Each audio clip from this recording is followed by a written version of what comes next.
असुरों के हितैषी नारद। इस ब्रह्मांड में कहीं कोई बात हो और वह नारद जी के कानों में पड़ जाए और उसका प्रचार न हो, यह कदापि संभव नहीं है।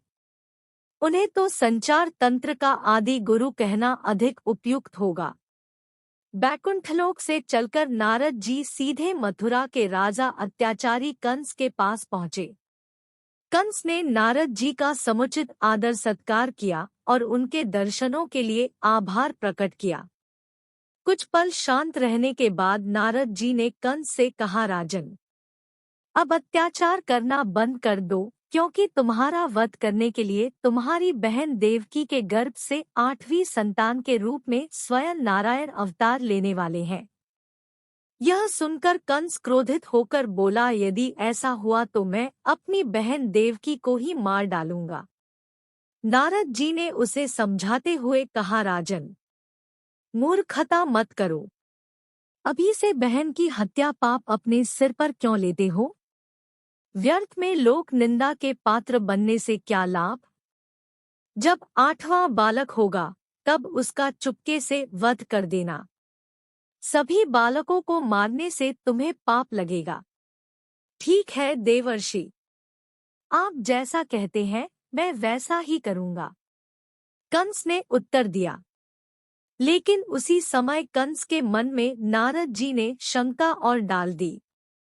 उन्होंने एक कमल का फूल मांगकर उसे दिखते हुए कहा, राजन, इस कमल के फूल को देखिए, इसकी पंखुड़ियों को कहीं से भी गिना जा सकता है।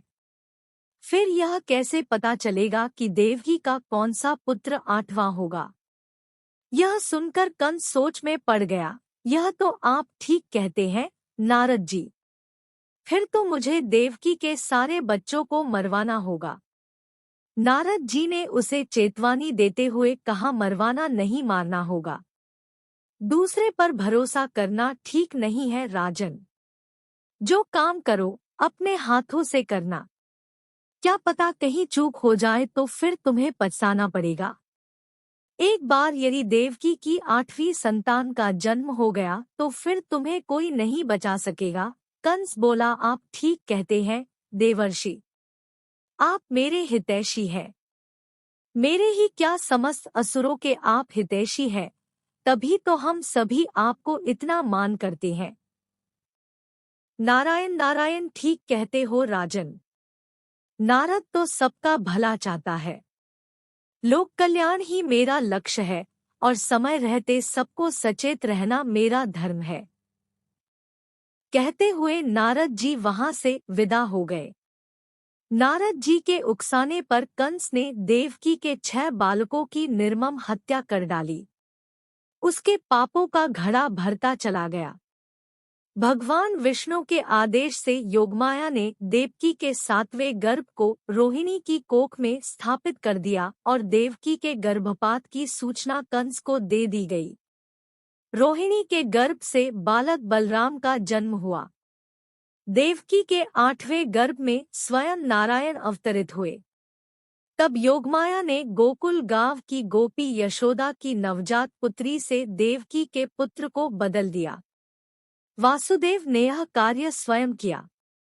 8वीं संतान पुत्री के रूप में देखकर क्रूर कंस ने निर्ममता पूर्वक उस कन्या को पत्थर की शिला पर पटकना चाहा, लेकिन वह बिजली की तरह चमकी और आकाश में दुर्गा के रूप में प्रकट होकर बोली, अरे दुर्बुद्धि कंस, तू अकारण मुझ बालिका का वध करना चाहता था। तुझे मरने देवकी का 8वां पुत्र जन्म ले चुका है। अब स्वयं काल भी तुझे नहीं बचा पाएगा। आकाशवाणी सुनकर कंस आगबबूला हो गया। उसने अपने सहकर्मी प्रलंब और केशी दैत्यों को बुलाकर उसी दिन जन्मे अपने राज्य के सभी बालकों को मार डालने का आदेश दे दिया। परंतु वह यशोदा की गोद में खेल रहे बाल कृष्ण तक नहीं पहुंच पाया। कंस द्वारा किए गए तरह-तरह के उपाय भी कृष्ण को, स्वयं नारायण के अवतार थे, कोई क्षति नहीं पहुंचा सके। धीरे धीरे श्री कृष्ण और अवतार थे, कोई क्षति नहीं पहुंचा सके। धीरे धीरे श्री कृष्ण और बलराम जी किशोरी अवस्था में पहुंचे और जब कंस के अत्याचार बहुत बढ़ गए तब श्री कृष्ण ने अत्याचारी कंस को सिंहासन से खींचकर मार डाला।